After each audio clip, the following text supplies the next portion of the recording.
You can't be half pregnant, my mother always said. So either you're the world leader on authentic modern design or you're not. I preach this to this day. If one knockoff in the mix, you're done. Hi, everyone. I'm Amy Devers, and this is Clever.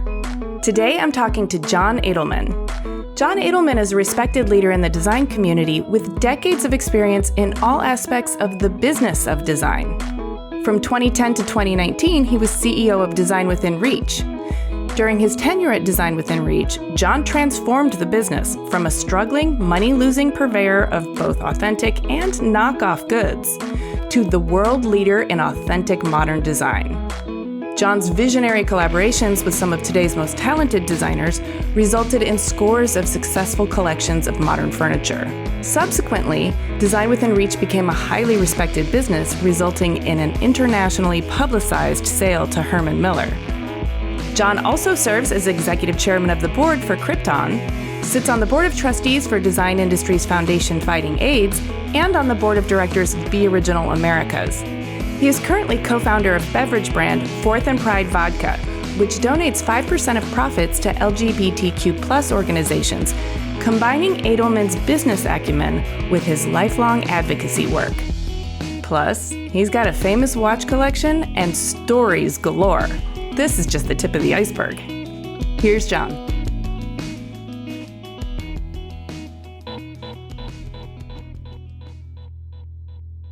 Hello, my name is John Edelman. I live and work currently in Westport, Connecticut. And I'm involved in a few different projects, all of which I find pretty exciting at the moment. I am the executive chairman of Krypton Fabrics, which is an interesting kind of part-time gig where I go to Bloomfield Hills, Michigan. And I do that because I have a long history with Krypton. They believe that my skill set could help them out at this stage of their growth. I'm working on a television show, which I can't talk about too much, but regards design and a design competition out of Brooklyn. And it's with people that I adore. And I believe it'll bring a spotlight to young designers. And young designers really, really need any attention they can possibly get. And my most full-time job at the moment is co-founder of Fourth and Pride Vodka. I love that project because it's doing well by doing good. And we give a portion of our proceeds to support LGBTQ+ organizations. And I am a true blue vodka lover as well. Those are the three projects that are keeping me occupied the most. That's quite a cocktail of opportunities and endeavors. So I can't wait to get into all of them. But before we get into that, I really always like to go way back to the beginning so I can understand how you became the person you are by tracing the steps from day one. It's so interesting. I've always considered myself, one of the luckiest people out there because, everybody says they complain about their childhood, they had this and that. I truly did love my childhood. I'm the youngest child of 6 children, the youngest by 15 years between the oldest and myself, and 5 years younger than the second closest. Born in Manhattan in the West Village. When I was born, 6 kids was enough to have in a brownstone. My parents couldn't survive there anymore, so they moved to Connecticut. And went from being city people to country people. We bought 50 acres in the corner of a town called Ridgefield, Connecticut in horse country. And so where the older kids were raised in the city, I was raised on a horse farm.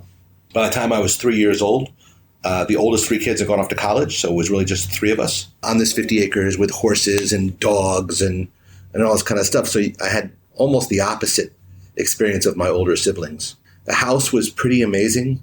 My parents were big dreamers, and they found 2 barns 4 miles away, took them apart and had them rebuilt on our property as our home.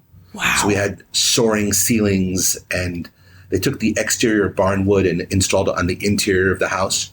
I thought it was normal to live in a place like that. It was, pretty cool.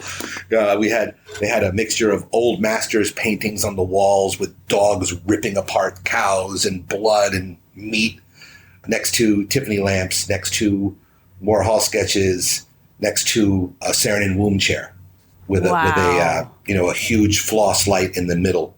That sounds like my subconscious. I know, it sounds like a weird dream. I was lucky enough to really grow up in this home and have all these influences. I didn't understand how they affected me, but they did. My parents had basically all gay friends from the design industries, and I thought that was normal. I didn't understand that was rare. And we had collectors, we had a designer named Ken Scott, who was a fabric designer that I think Prada or Chanel is bringing back his fabrics right now. He'd come to the house and he'd be flamboyant, and he'd cook dinner for the family in like a barrel because we were so many people, and tell crazy stories about the gay bars in New York from the night before and make my mother laugh. And we had Italians stay with us, always the kids of whatever company my parents were involved with at the time, from Italy coming over and living with us for the summer. And we should mention that the Italians were coming over as part of the leather business that your parents were running. Well, originally it was different. It was the shoe business that my father started. Their background was interesting. That affects my life a lot. My father was from the Bronx, kosher upbringing. His father lost all of his money in the Great Depression. They went from being wealthy to not wealthy. My father was also the youngest, also by 15 years, also loved like crazy as a baby. And when he graduated from high school, he went into the Navy in World War II. He knew he didn't like the Navy. When he got out, he had a choice to choose a college on the GI Bill. And he had a brother-in-law who was this interesting composer named George Kleinsinger. He wrote Tubby the Tuba. And he lived in the Chelsea Hotel. And he took my dad aside. He said, listen, Arthur, this is your chance to change your life. Pick a school that does something you never thought you'd do. So he chose Sarah Lawrence College. He was the first class ever of men to ever go there, 4 men, to an all-girls college. And in my father's description, he got some fucking education, which was very much my father. And he met my mother there. My parents have passed on, but I can tell this part that he said when he goosed her, she was the one who made the loudest noise. And he fell in love with her. And so my father studied acting. He was an actor, 6'6". My mother studied social work, became a social worker, true old school Sarah Lawrence liberals. When they graduated, my father became a professional actor and did one off-Broadway traveling show with Earl Jones, James Earl Jones' father. It's called The Little People. Then soon after that, he was an unemployed actor. And my mother was a social worker.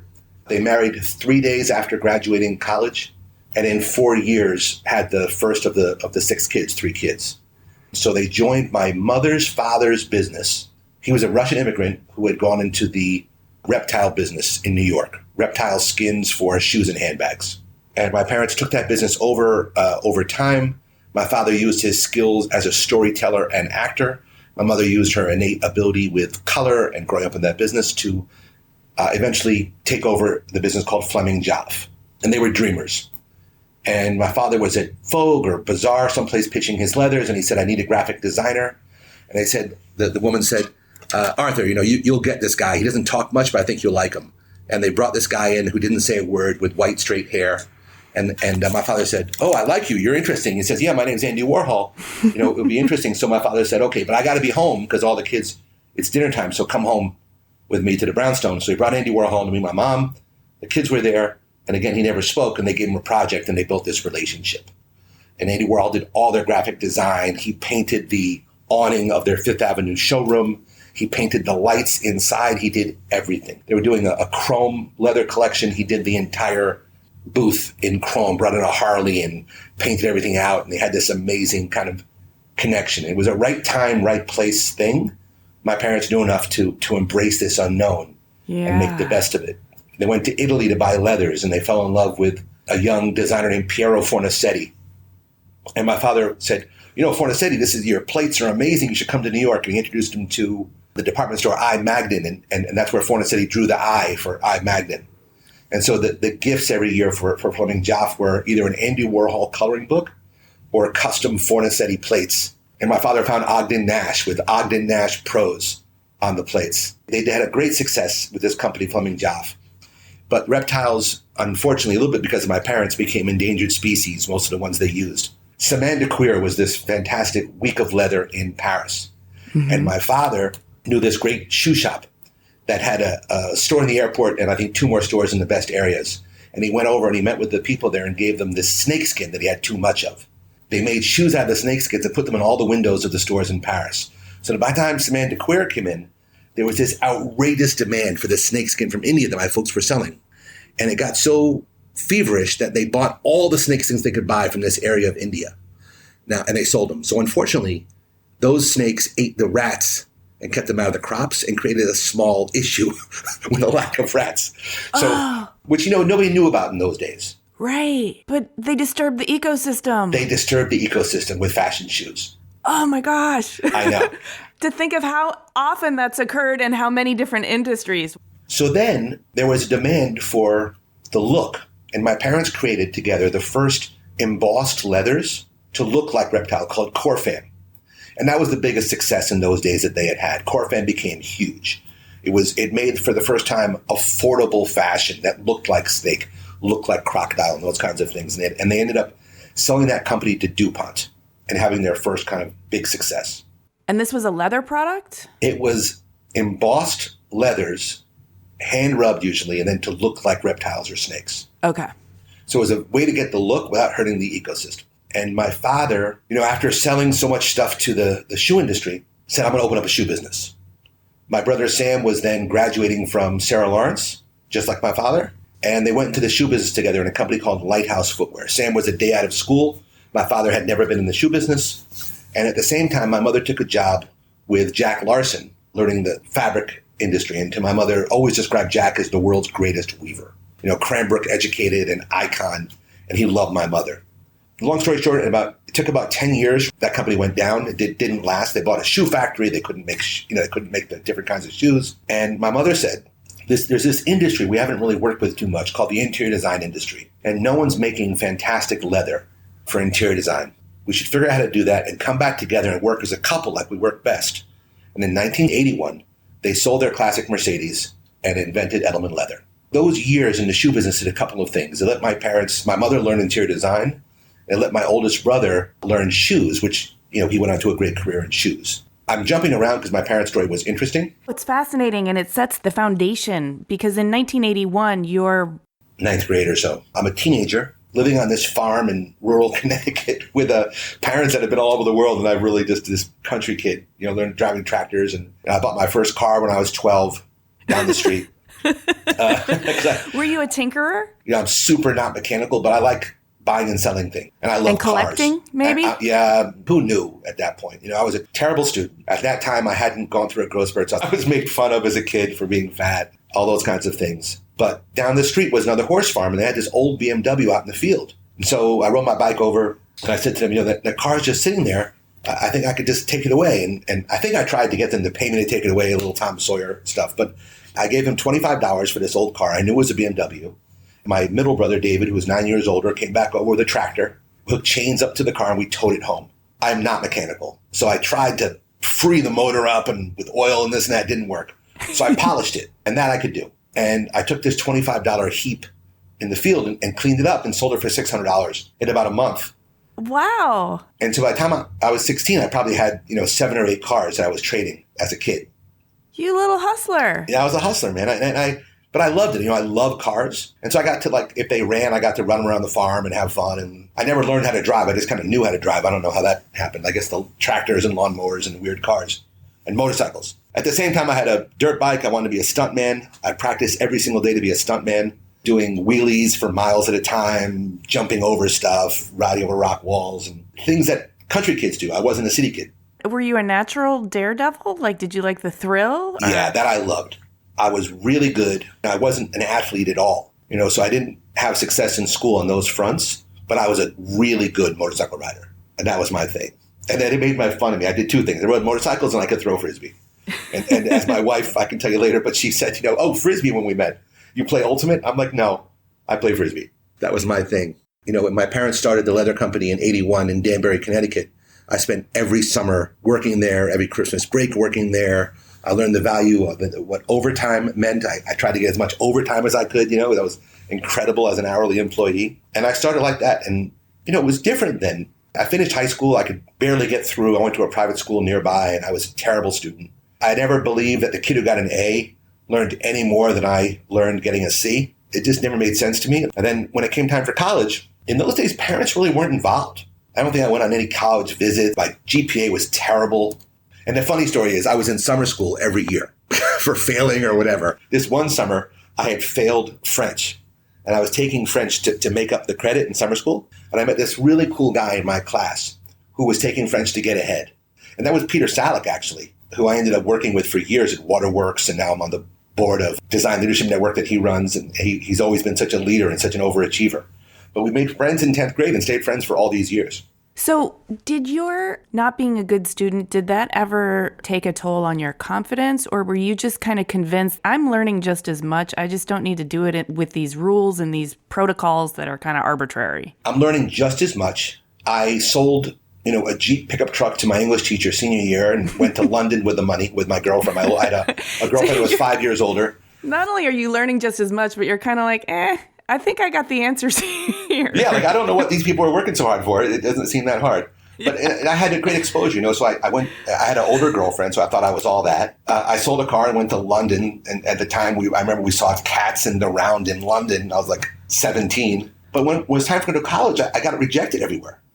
Like I literally couldn't get into college. I was such a bad student. I had a friend at Manhattanville College, again, a girls' school, which was kind of fun. And they got me in. I entered at the college on probation. That's how bad of a student I was. I struggled. I didn't understand how to learn in school. I still don't really learn the same way as others. But what was great for me were the other things, So my father had to go to Thailand to inspect water buffalo when I was a sophomore or something. And it was going to be hot there, so he was getting older. I said, Pops, can I come help you? And I'll sort. And so he said, yes. I went to Thailand with my dad and sorted buffalo skins in a tannery in 105-degree temperatures and had the best time of my life with my dad and learning leather. Yeah. I spent one summer where I drove cross country and went to work for my brother at Esprit. And this was a pretty big deal. My brother Sam had started the shoe division for Esprit and had welcomed me to come spend the summer and work. So I spent 10 days working in the Esprit outlet store. And then someone got sick or had to leave in customer service. And Sam's like, put John on there. It's New York. He'll do it. And so with zero training, I did customer service for the New York region for Esprit shoes for 2.5 months and survived. But there was one key weekend where they were having a sales meeting. And my brother brought in all these high-powered shoe salesmen. I knew what they made. They made tons of money. They were all wearing like gaudy Armani. And I knew what kind of cars they had. And they were high-level shoe salesmen doing millions of dollars a year in sales. They had the meeting all weekend and I wasn't working. I spent every minute at every meeting with these guys. And on Monday, I took my brother aside and said, Sam, I've spent a couple days with these guys. I can do their jobs better than they can. When I graduate, can I work for you and do that? Because I want to make a lot of money. I can sell shoes. And over a period of time, he said, yes. I finished Manhattanville, nothing great. I forgot one thing. When I did graduate from high school, I was voted most likely to succeed by my peers. Even though I couldn't pass anything, there was something going on.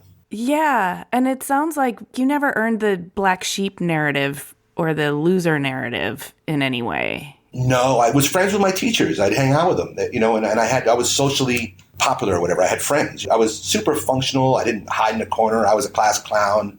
I was doing deals. So it was very positive. So again, I go to college. I struggle through college. I can barely pass French again.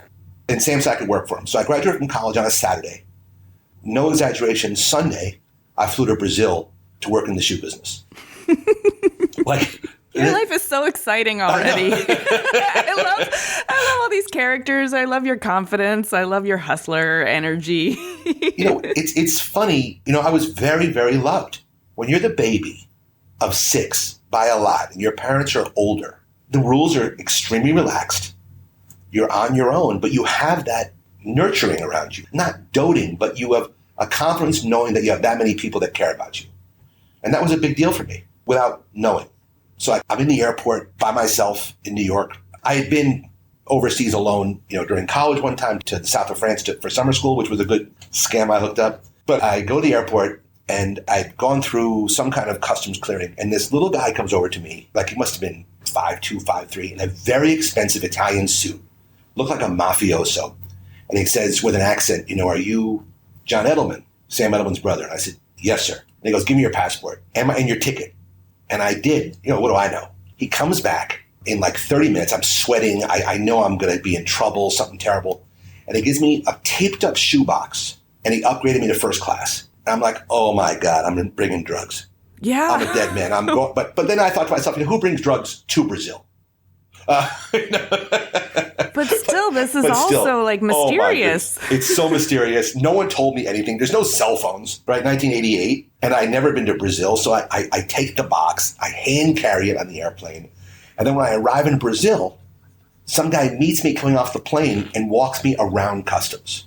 Whoa. And I'm like, here I am. Now, my brother's going to kill me. Now I'm a drug dealer. And it turned out I was doing a favor for 9 West Shoe Company, ferrying a shoe last to Brazil. They had to get there quickly. It wasn't anything too scary, but it started off scary.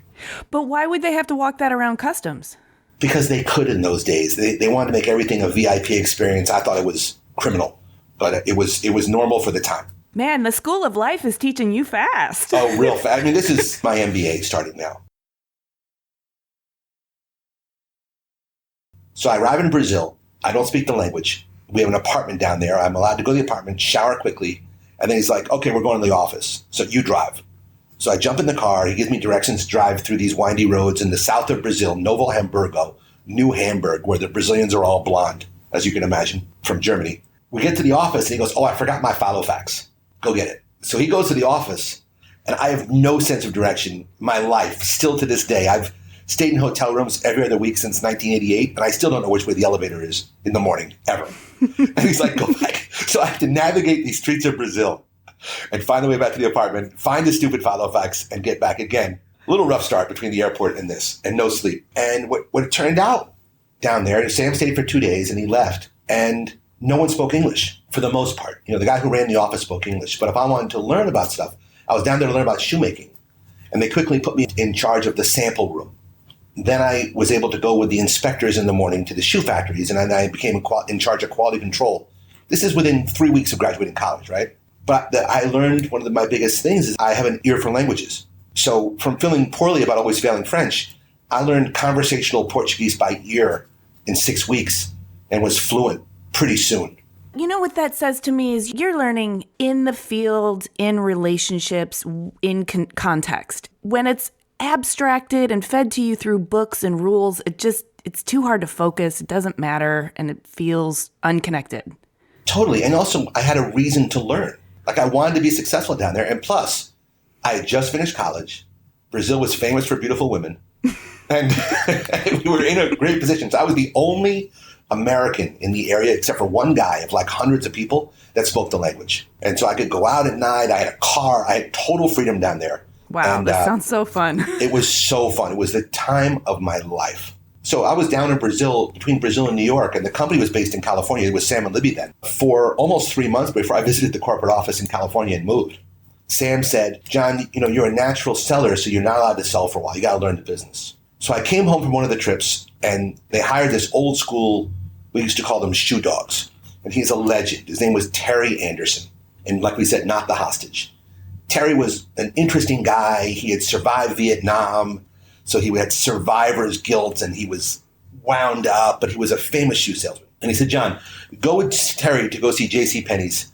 They need a factory guy just to back him up. And we're going to start a private label division. I go with Terry to JCPenney's. We do a presentation. We come back. Sam said, oh, the people from Penny's called. They loved it. The only thing they said was, sorry, Terry, they want John to manage the account. So I went from the factory guy to the sales guy, and I started the private label division for Sam and Libby. Maybe that was a year after graduating college. And I turned JCPenney's from 0 volume with us to over $15 million in a year and started this great division for the business. So I started with JCPenney's. There was a company called Mervyn's. I ended up putting the first shoes in the Limited. We did a sandal collection. I cold called them. And then we moved the company to New York, and Sam wanted to be in J. Crew. At this point, I understand how you've already sort of got a love of fine objects, but like, is your fashion sense really part of this as well? No, and to my brother's credit, he tortured me. So like, I'd arrive to work, and if my tie didn't match right, I'd literally be sent home. Okay. So your ability to sell sandals really didn't have to do with like knowing what was coming down the pike in terms of fashion? Well, I was told. So Sam said, we had presentations, and in the vein of my father, fashion's about storytelling. So I knew, and I eventually went to Saint-Tropez and shopped sandals in Saint-Tropez eventually, right? And I knew it, but I could tell the story that the team just got back from Saint-Tropez, and the Tropéziennes are happening all over Europe, and this kind of strap is better, and la, la, la. And I could tell all those stories. So I, fake it till you make it, and eventually I ended up learning all that. My mother had been fashion director of shoes for Macy's as a random job to support Edelman Leather in the early days. So she worked directly for Ed Finkelstein, who was the chairman, and she ran fashion direction for shoes. We had it in the family. My father was in fashion of the times. Yeah, it's in your DNA. It's in your osmosis, and you're only one phone call away from like somebody who's already in it. Yeah. Okay. And these shoe salesmen didn't know anything, right? They were just programmed. So I was able to learn that stuff. $15 million in shoes that retail for $19.99 is a lot of shoes. I think I sold 1.3 million pair in 1 year one time. So it was pretty amazing. Oh, man. Think of the ecosystems you're disrupting.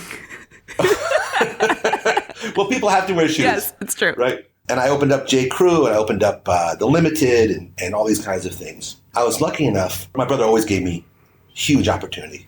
So during that time in California, I also met a young guy named John McPhee who invited me to dinner maybe a year in. He had joined a little later.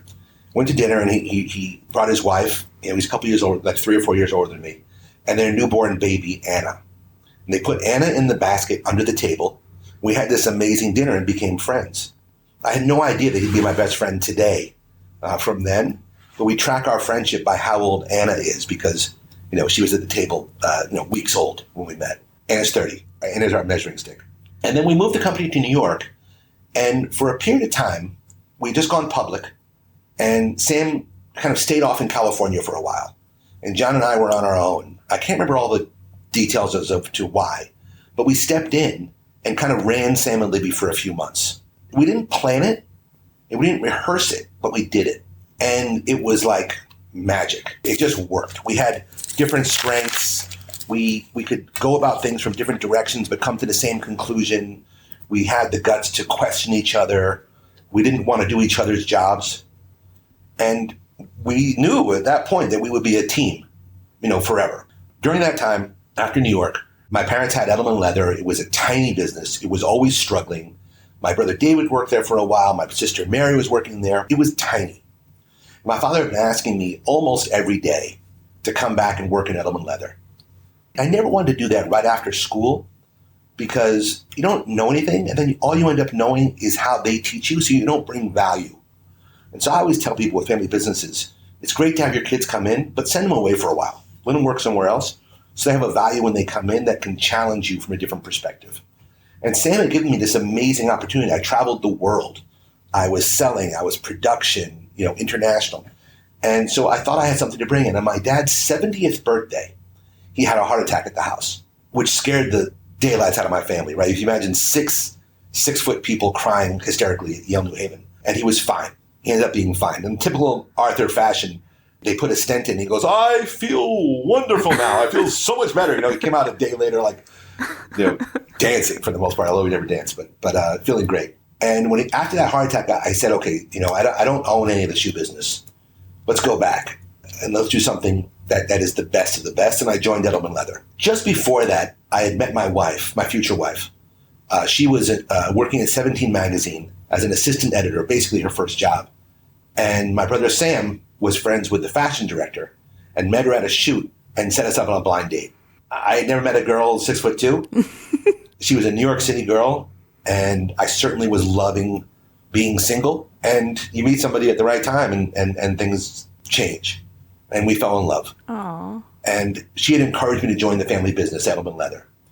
She had said, they're making the best quality in the world. You don't own this business, la la. So I listened to her and joined Edelman Leather. So what I love about this story is two really powerful partnerships kind of came into your life in the last few minutes of this story. And that's pretty cool. And without them, I would not be where I am today. Like 100% would be drifting, I think. So Bonnie went from 17 to Glamour, and then she ended up being one of 2 people running Sports Illustrated swimsuit. Wow. She was the assistant to the editor, and there was really only 2 people. And she, at that time, was lucky enough to discover Heidi Klum from a tiny picture in the back of Victoria's Secret and got Heidi Klum in that first Sports Illustrated. And if you watch the Heidi Klum VH1 Behind the Whatever, like Bonnie's interviewed through half the thing. She actually gets credit for it, which is nice. And Heidi Klum became our good friend. Came to our wedding in Connecticut. We got married, a year into Edelman Leather, et cetera, et cetera. So that was a fun mixture of people and of the time. So I'm at Edelman Leather. I told my parents and my sister when I came in, listen, I'll come in, but I need ownership. And I want to learn this, but I think we can all make money. We have to make equal, and I have to learn a little bit. So I knew leather because I had sorted hides half my life, but I didn't know furniture, which we sold for, right? Edelman leather, we sold hides to go on furniture. I was calling on Gensler without knowing stuff. My parents had a great friend named Dr. Alvin Friedman Keene, and he was one of the world's leading dermatologists. He discovered the skin sarcoma that is AIDS. He was on the President's Council for AIDS, and he was a gay advocate. Phenomenal man. He became a mentor to me. And he was a collector, a real collector, from decoys, duck decoys, to narwhal tusks, to old masters paintings, to sculpture, whatever. He knew everything. But his passion was the 26th Street flea market. My wife and I, we just met, and I was moving to the new industry. We started going with him early on Sunday mornings to the flea market and meeting all those crazy vendors. I fell in love with modern furniture. Let's call it mid-90s. Of all the stuff at the flea market, Bai and I learned that we had a shared aesthetic. We fell in love over that to the next level. I started collecting modern. So I was working in Connecticut at Edelman Leather. We had an empty warehouse in the back, and I started filling it with collections of Saarinen executive chairs. Time Life chairs were my favorite thing in the whole world. Hayward Wakefield at the time was hot, and I bought too much. And I filled up an entire warehouse with my obsessive collecting. But I learned about the background of every designer, about Cranbrook, about the Royal Danish Academy, about Saarinen and Eames, and all the different stories. I became an expert. Really never could have learned that in school. But when I called on Gensler and they said they needed the right texture for a Barcelona chair, I knew what they were talking about. And if you think about all those great design firms, at the time they were putting some of the iconic modern pieces on every job. And I became a person that they could speak to about that. The company is growing okay. I'm 4 years in, and I come to the family with a plan. I said, it's taken me 4 years to learn this, and I think we should do this. My mother and father said, that's great. My sister didn't agree, so I ended up having to buy her out of the business. Ooh. Unfortunately, which was, I love my sister to death, and she was one of the great sellers of all time, but she didn't want to do this plan. And it was okay. She ended up having a great life. So I had to buy her out of the business. Sam and Libby had closed, and John McPhee was working for Candies. And I said, John, we're going to work together again. Your worst day in the leather business can be better than your best day in the shoe business. Let's work together. And he believed me. And I didn't want him to be an employee. We need to be partners. So I worked with my mom and dad. We gave him a discount to buy in. He bought into the family business. Very few people can bring someone into a family business. My father was always like, what is he going to do? Like, well, he does all the stuff that, we're not good at. So John McPhee joined. We were doing somewhere around $6.5–7 million a year. And I told him the plan, right? We need to get rid of all multi-line sales reps. We need to create our own sales force to tell the story. And we can be the only leather company in existence that takes care of every aspect of a certain client's life. We can do the headboard they wake up in bed on. We can do their breakfast room in their house, the leather for their private jet when they fly to work, the corporate interior when they get there, the Le Cirque when they have dinner there, and then the Four Seasons when they go to bed, we'll have our leather as well. We can be all four parts of the industry and not just one. So if you think about it, Spinneybeck was contract, Townsend was aircraft, Cortina and many others were hospitality, and there was a million other people doing a million different things, but no one had focused on the lifestyle of that consumer of the best. And Edelman Leather is and was the best leather in the world. And I was able to say that with confidence. And we did it. And we grew the company from somewhere around 7 million to 70 million in those ensuing 8 years. So you can imagine, I traveled all the time. My father was creating new product for us with great romantic stories. My mother was a colorist and she was amazing. But their health was deteriorating quick. So almost within the first year of McPhee joining, my dad lost his leg in an accident on the farm while we were at Neocon.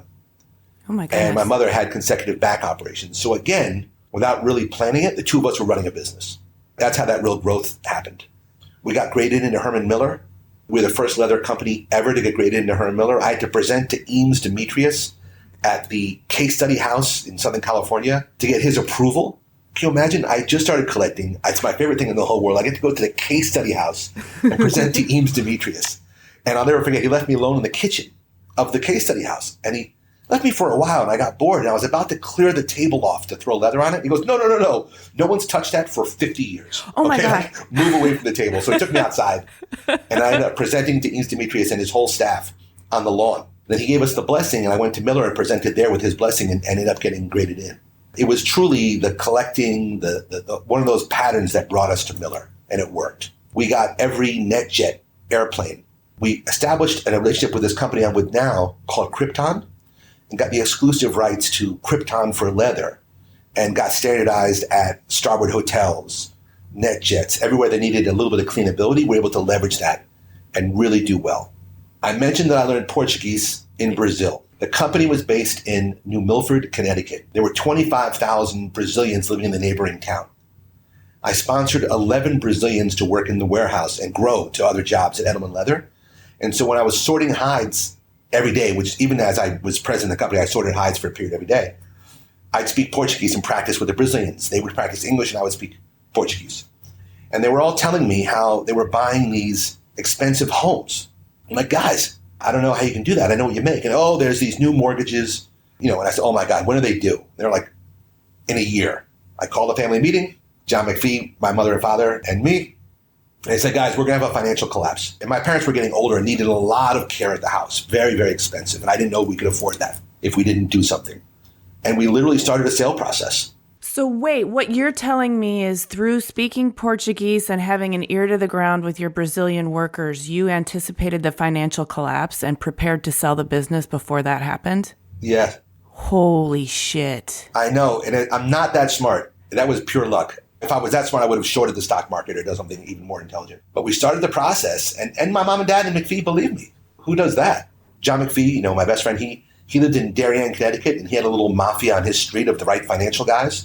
Peter Salick, who I was friends with from 10th grade, had invited me a year earlier to join YPO, Young Presidents Organization, which I did. Changed my life because I was able to meet all these great entrepreneurs, and they helped guide this process along with McPhee's mafia of hiring a great investment bank, a phenomenal lawyer, and not just selling quickly, but going through the whole process, which we did. And we ended up selling the company. I always thought it would sell to Miller, but it sold to Knoll. And Knoll bought our company. We closed on the deal October 1st, 2007, which was literally within weeks of the peak of the economy. And then we stayed on and managed that business for 2 years for Knoll before moving on. Yeah, everything is interconnected.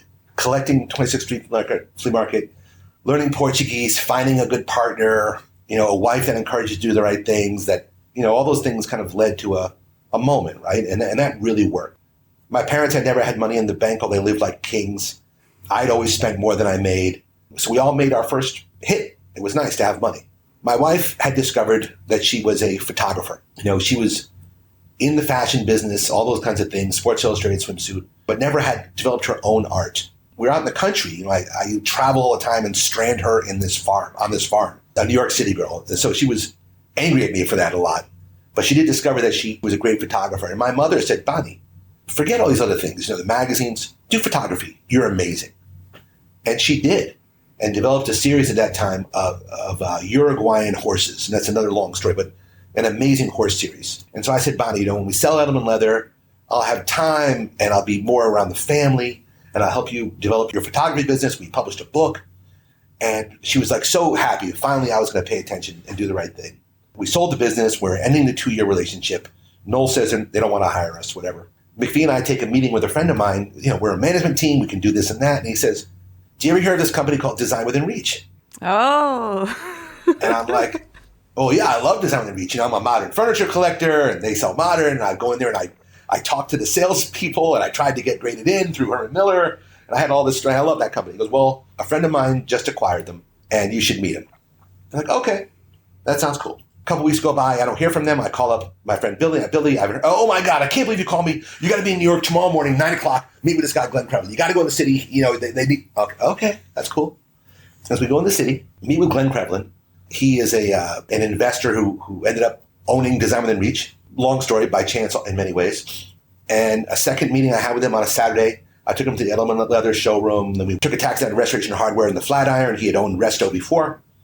And explained to him what McPhee and I thought we could do to Design Within Reach to save the business. It was in a terrible situation. It was kind of in a death spiral then, right? It was a death spiral. It was doing $120 million a year, losing $25 million a year, layoffs, knockoffs, et cetera, et cetera. And I told him what we wanted to do. And he said, cool, I believe in this. And, we had known retail from the shoe business. We knew interior design from the leather business.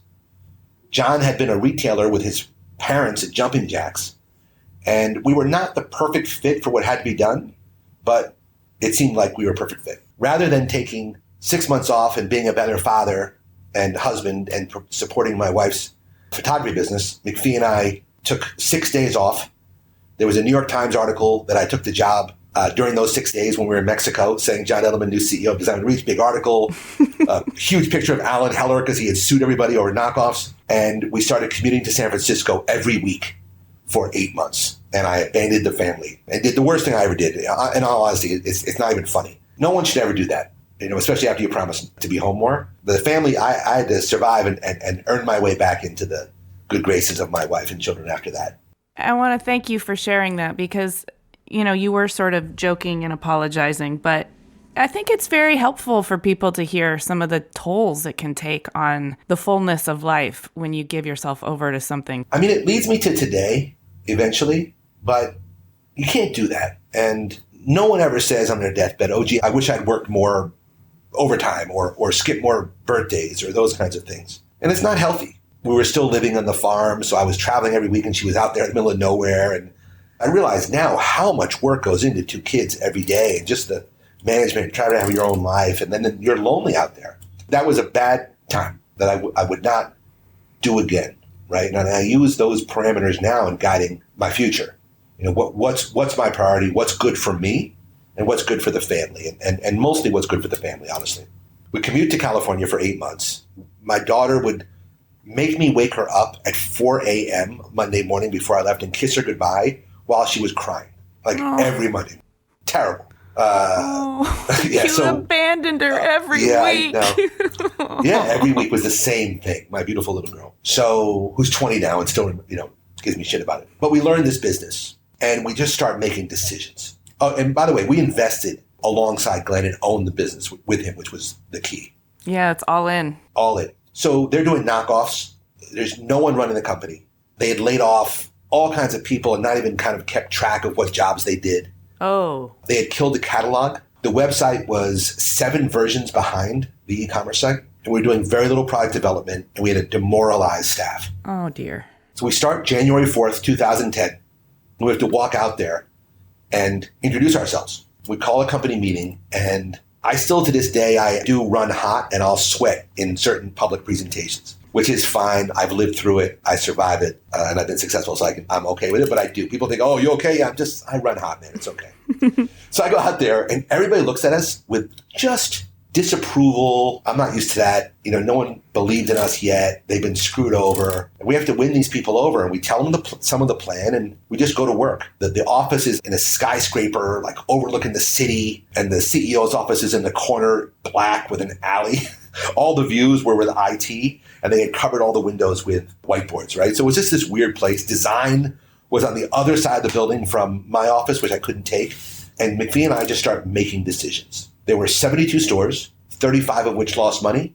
Those 35 were the last 35 they opened within 2 years. We had a board in the office that listed all the stores, the ones that lost the most money down to the ones that made the most money. And we said, okay, we have to close these stores. We closed stores without even going to visit them. We were hemorrhaging. We had to save this business. Unlike many retailers who work with malls and such, they may have 50 stores, but they probably have 2 landlords.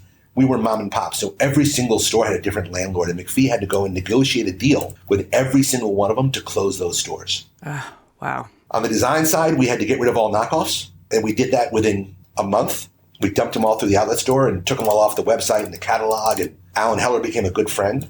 You got to save your soul with that, too, because knockoffs, that's not how you're going to build a brand with any sort of integrity. You can't be half pregnant, my mother always said. So either you're the world leader in authentic modern design, or you're not.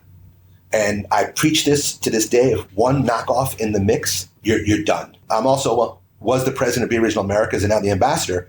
Things come full circle, right? So I really believe in that cause, and that saved the business. So we closed the stores. We brought back the catalog. We updated the website. This is over a period of time. About 6 months in, we hold a company meeting and said, listen, people, we've had a good 6 months. We're on the right track, but we're moving the company to Connecticut. And, I'm tearing when I tell these people, right? These people that love the business. One more important thing. We asked every current employee when we first got there what was broken. Oh, that's key. and took all those reports and used that as part of our guideline as well. They knew. They wanted to do the right thing. They weren't allowed to. They didn't want to do knockoffs. They were forced to. And we used that as part of our guideline to how to fix the business. We had this meeting, and we're going to move the company to Connecticut. Anybody who would like to come with us, you are welcome. We don't have any money. As an example of not having any money, all the travel the company did for those first 2 years were on my Starwood points. We paid every bill with my Starwood Amex and used that so we could afford travel because we had no money for travel. So we did trade shows, and the regional managers would do all their visits all on my Starwood points. Wow. It was so funny.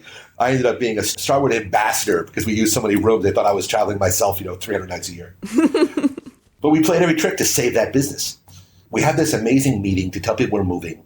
We said, we don't have any money to give you big bonuses for moving, but what we suggest you do is, since most of your furniture is designed within reach, most of you are single and don't have kids or married with no kids, sell all your furniture. It's all modern classics. You can make some money. We'll give you 80 off at the outlet store to buy new furniture in the East Coast, and we'll pay like $1,500 for your move, which is not an appealing package.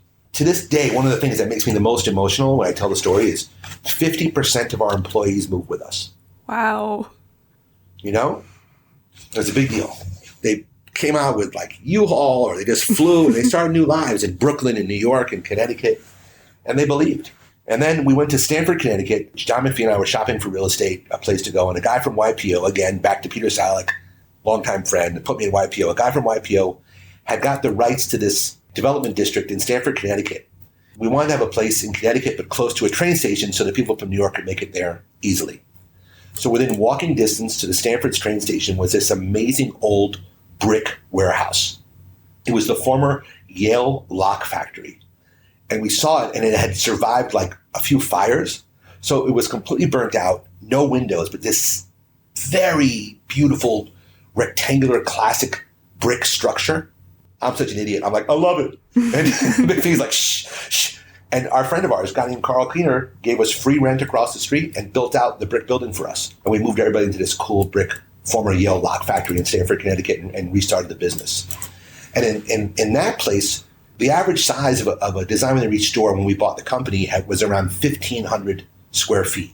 It's very hard to show people how to live with modern bedroom, living room, home office, etc. in 1,500 square feet. So we built our first store in that building that we had designed in what we thought was huge, which was 6,000 feet. And we used that as the model to go from. And it worked. We started hiring designers from all over the world, like Norm Architects and David Weeks, who I'm a huge fan of. He's so talented. So we hired designers from all over the world. We moved to a bigger format. We started doing more what you call private label, but we never called it that. It was the Norm lounge chair. It was the Jeffrey Burnett recliner, whatever it was. We never said it was private label. It was always telling the story of the designer first, telling a repeatable, memorable story about the designer, and then telling them the details about the furniture. And that was a huge change. Yeah. You put the human before the product, and I think that's huge. Yes. And the designers needed the exposure, because if you think back to the days when Charles and Ray Eames won the design contest at the MoMA, and the key to winning that was Bloomingdale's would be the retailer and Herman Miller would be the manufacturer. There was nobody filling that role anymore, so Design Reach filled it. And we gave people these great opportunities, Egg Collective. They were known in the couture market. We made them known as a household name. And you can go through the list of designers we worked with them, between Cleaner Atlason to whomever. We changed their lives because we mailed 1 million catalogs a month and told their stories. So designers wanted to work with us, which, I went from Philippe Stark ditching me in Milan to being invited to every cocktail party that he was at. Milan year 1, 2010, we weren't invited to a dinner. We had no money. We had to beg all of our vendors to come back to us. The top 10 vendors left us. Casina, Muto, everybody had left us. So we had 40 meetings in that first Milan week, the first time I've ever been to the Salone, to beg everybody to come back and work with us. What we learned in that first week was no one had more than 3 stores that did authentic modern.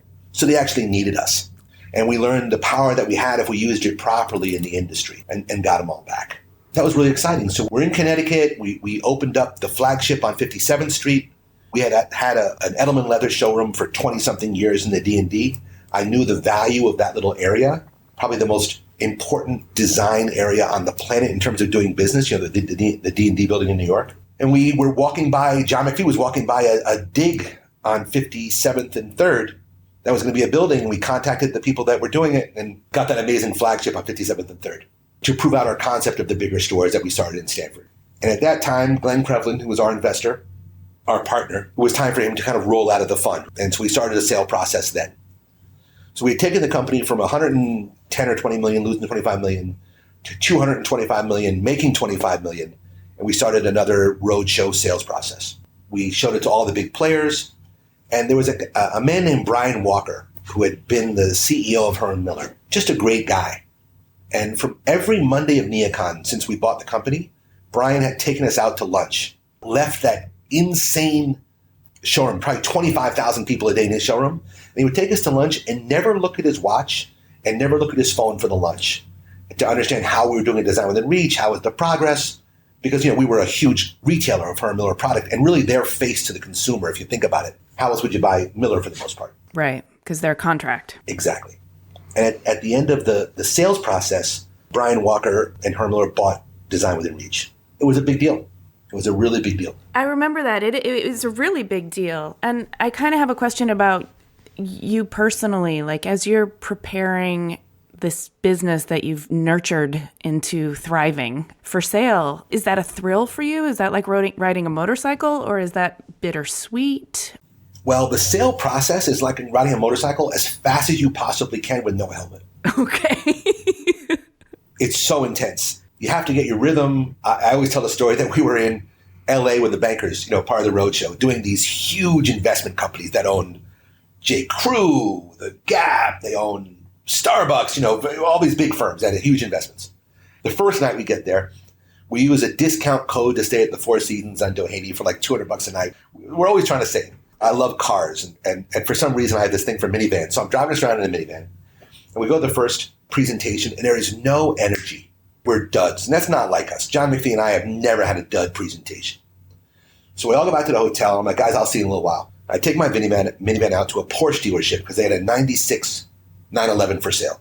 And I go by myself. He stays open to wait for me. We have fun. He ends up selling me a different car, which I still have. And I did that to just get some energy. And the next morning we get up and I'm like, we're following the investment bankers to the first presentation. And again, we're like, I feel duddy. And so every stop sign that are in front of us, I hit the back of their car with my van. And then on the third stop sign, I hit the car and then I kind of push them through the red light. And by the time we get to the place, right, everybody is loose. We're dying laughing. And we end up having an amazing day of presentations. I had the Porsche in the back of my mind. I had my best friend next to me in the car. We're just fucking around to a certain extent. Because your future depends on a process going well when you sell a company. The numbers are very big. And you've worked tirelessly to get there. And you have people that depend upon you and you need to do a good deal. But it ended up being Herman Miller. They really made the best offer. They're the people I wanted to sell to. I had actually wanted to sell Edelman leather to them years ago, and it worked out. We became the retail arm of Herman Miller under Brian Walker. And that was a thrill. So we created a separate entity that they gave us hermanmiller.com. We rolled it together. McPhee and I rolled over a very large portion of our proceeds into this new holdco company with Miller. And we got to grow Design Within Reach and hermanmiller.com for the next 5 years alongside them with the time to exit at the end. And we did it. It was really, really, really hard. Retail is hard. Furniture is hard. Delivering furniture to someone's house is hard. 7 days a week with being ready to have a flooding store here or a sick salesperson there or whatever it was going to be. It was a real aggressive 10 years. And those last couple were just the pinnacles. Because we also were always growing. So it was great. We bought hay during that time. Right. Which was exciting, and really McPhee handled that. If we both were putting too much energy somewhere, someplace else would suffer. So we were able to divide and conquer, and that ended up being a great acquisition and all that. So, and John McPhee stayed on a little longer, but we sold the business this final time. I'm going to take some time off, and I did. This time I did it. Thank you. I'm glad to hear that part of the story. I know, because I'm exhausted just telling you the story, to tell you the truth. I need some time off. And, during that time, just as an aside, we talk about I have a passion for collecting. And I started collecting watches probably at the end of high school. And then as I had more money, I got nicer watches and really tuned in the collection.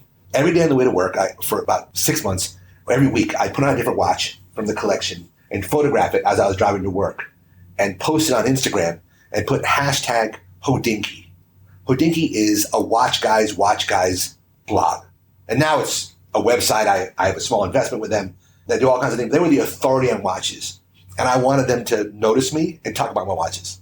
And I could have called somebody who knew somebody and met them, but I really wanted to do it organically. And they did. They reached out to me. And we did this amazing video where they came to the house called Talking Watches. And I got to have the authority on watches, like give me the stamp of approval on something I did as a hobby. I know it sounds shallow, but it really meant a lot to me. And I'm not exaggerating. I'd be in Milan with McPhee and some other people, and people come to the table, hey, I watched your video. Like people who love watches saw the video. The one before me was John Mayer, and the one after me was Jack Nicklaus. So I was in great company, and I ended up falling in love with Hodinkee and having that. I think it's important to have other hobbies, because you can't be a furniture collector when you're in a furniture business. You have to switch. And I did. So I switched to watches, and it was recognized. It was quite nice. So June 1st, 2019, my phone stopped. I stopped working at Design Within Reach at Herman Miller. Overnight, I went from 7 days a week, full speed, aggressive every single second, to crickets. What's that like?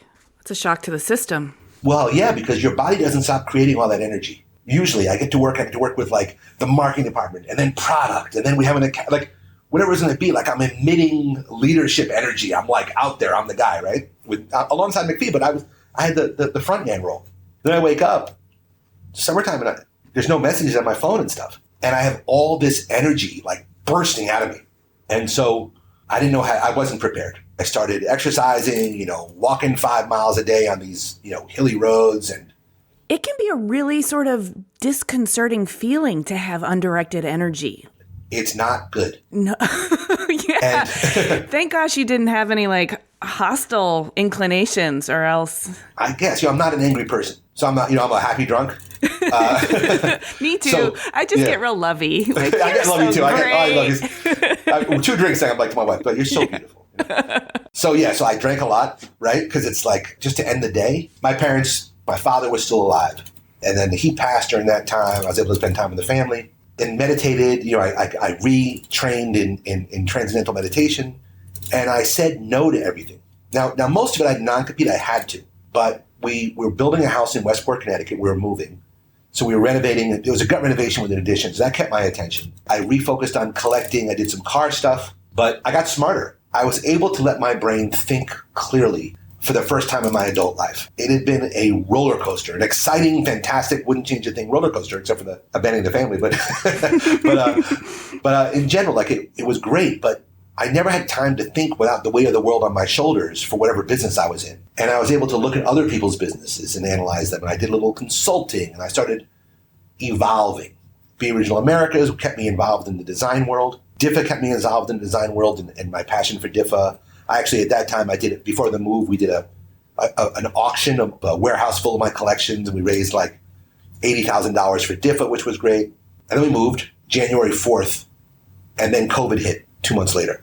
And thank God that, we moved. I learned how to boat. And I was still using my time, right? So I'm on the water. I'd never been on a boat in the Sound. That scared the hell out of me. So I learned how to do that. And family time, and everybody's home because it's COVID. And I would find, like, on a rainy day, I'm like, I should be doing something, right? I really should be doing something. So we made an interesting investment in Washington State in the marijuana business, which I never would have been able to do when I was working, because we went out there and it's like 3 hours from any place, and we toured the facility and all this kind of stuff. And I've been a small advisor there.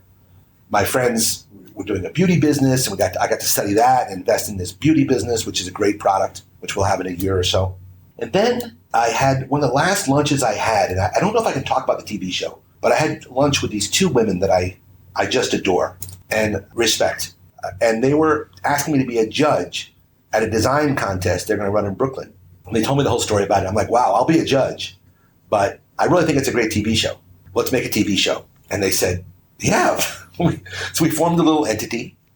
I hired my niece to help us formalize the idea a little bit. And I think Heidi Klum from that last relationship will be the executive producer of the show. And we'll see what happens. So I think we have a good chance of that show happening because of Heidi, and it's a good concept.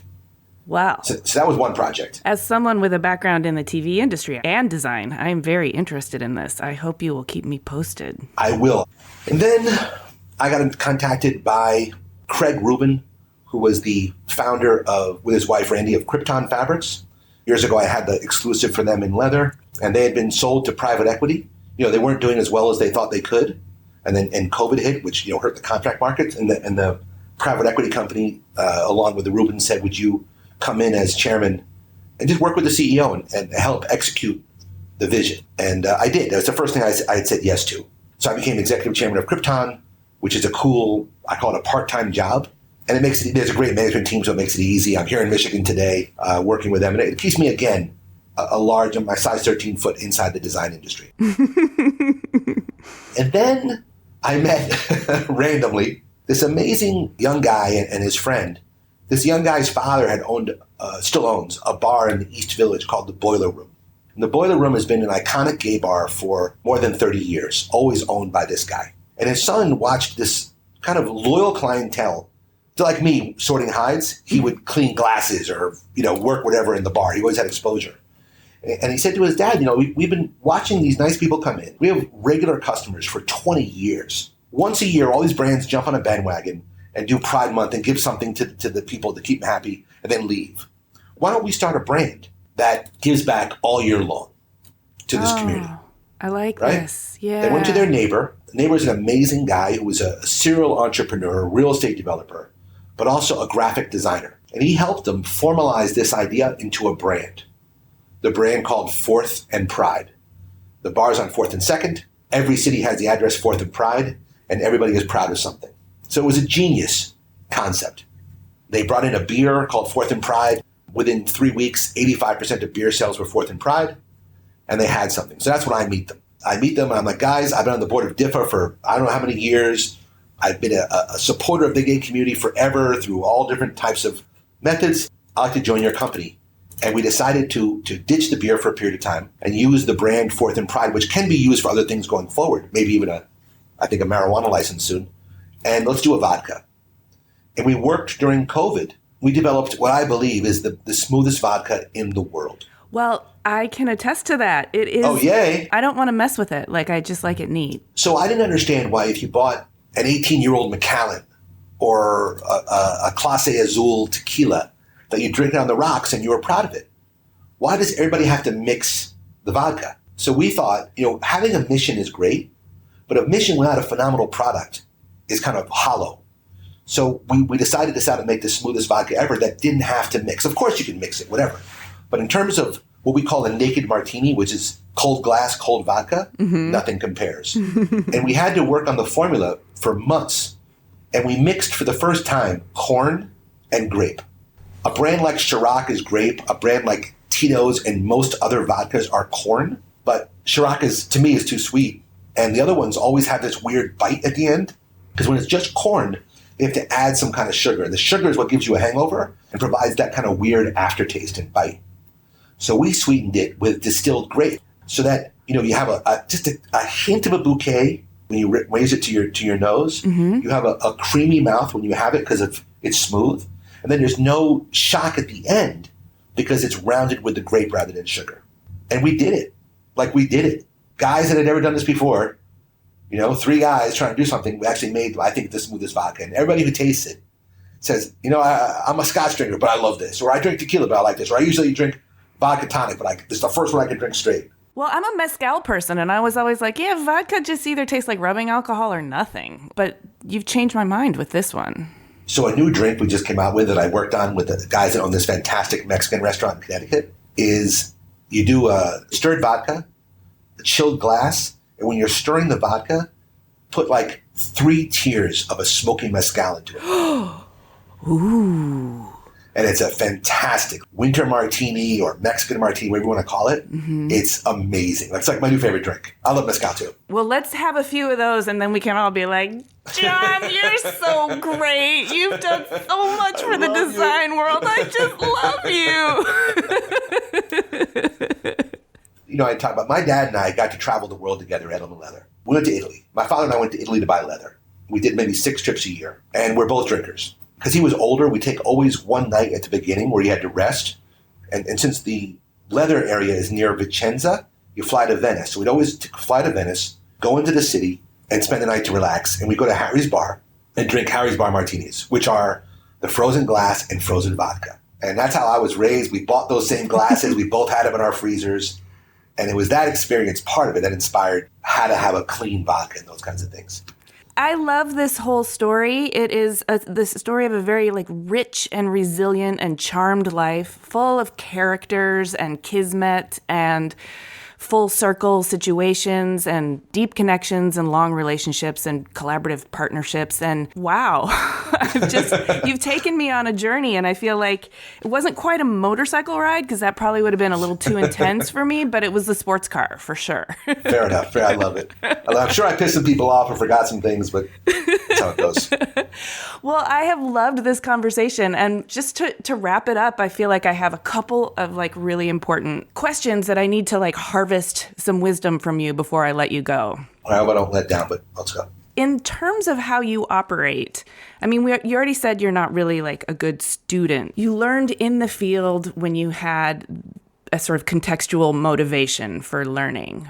But in terms of making some of these risky decisions, do you think that was a analytical weighing of pros and cons, or more of a gut instinct? Well, I think most great decisions, it's both. In my opinion, you can't make a gut decision until you have the data. I know that doesn't sound natural. No, it does, because the data informs the gut. And having someone to argue with helps a lot. So we made a lot of decisions, and I think the benefit of not having time is helpful sometimes. I think you can overthink things and question yourself too much. Otherwise, you make a decision and go. And employees and your fellowship would prefer to have you make the wrong decision than not have a decision. Right, because they feel the uncertainty as a sort of ennui and directionlessness. Exactly. And you can always pivot if you make a wrong decision. Until you start working, you don't know if it's right or wrong. And it's great to be wrong. Sometimes, as long as you catch it early, it's great to be wrong. Yeah, wrong is information. Wrong is really valuable information. Yeah, discovering you're wrong is important. That's really helpful. And then, since you've been so instrumental in telling the stories of designers, making careers, and giving people their start, I wonder if you have any advice for designers and entrepreneurs that are emerging from school or just getting their careers started right now in this weird time with the pandemic, when there's climate crisis and racial justice crises happening. What do you think is kind of important for them to know, or how to calibrate their compass? Well, I think it's an amazing time for design, just like the Great Recession was. During the Great Recession, people didn't have a choice to go work for Gensler or these great design firms. There were no jobs. So they went to their cheap lofts in Brooklyn and birthed all these companies. If you remember, from Roland Hill to David Weeks, et cetera, they're all burned during the Great Recession. And I think that same thing is going to happen now. You hear everybody living at home. If you're living at home, don't watch TV, create. Now you can be sitting in your basement and be an internet star. You have this ability to have your work go out there without traveling. So I would say, be creative, do what you love, but and also what I tell everybody is say yes. Just say yes to stuff. Stop saying no. Just say yes. It doesn't work out, you can change it. Take a risk and just say yes. And if you have to take the garbage out, take the fucking garbage out. I don't think it's happening so much anywhere. People think they're entitled, that certain jobs are below them or above them. Such horseshit today. I think you have to do what has to be done when it has to get done and make yourself that kind of person. I totally agree. And I also think there is something and someone to learn from in absolutely every situation. Oh my goodness, I couldn't agree more. From the guy that works in the landscaping to one of the greatest designers in the world, you take something from everybody. My father always said, "What did you learn today?" And you had to come up with something. You did, wherever you were. Oh, this has been so wonderful. Thank you for sharing your story with me and with our listeners, and for painting such a colorful and storied picture and inspiring us all with your trajectory. Thank you. You make it very easy. Thank you for listening. To see John's fun images and read the show notes, click the link in the details of this episode on your podcast app, or go to cleverpodcast.com, where you can also sign up for our newsletter. Subscribe to Clever on Apple Podcasts or wherever you get your podcasts. And if you would please do us a favor and rate and review, we love it. We also love chatting with you on Twitter, Instagram, and Facebook. You can find us at Clever Podcast, and you can find me at Amy Devers.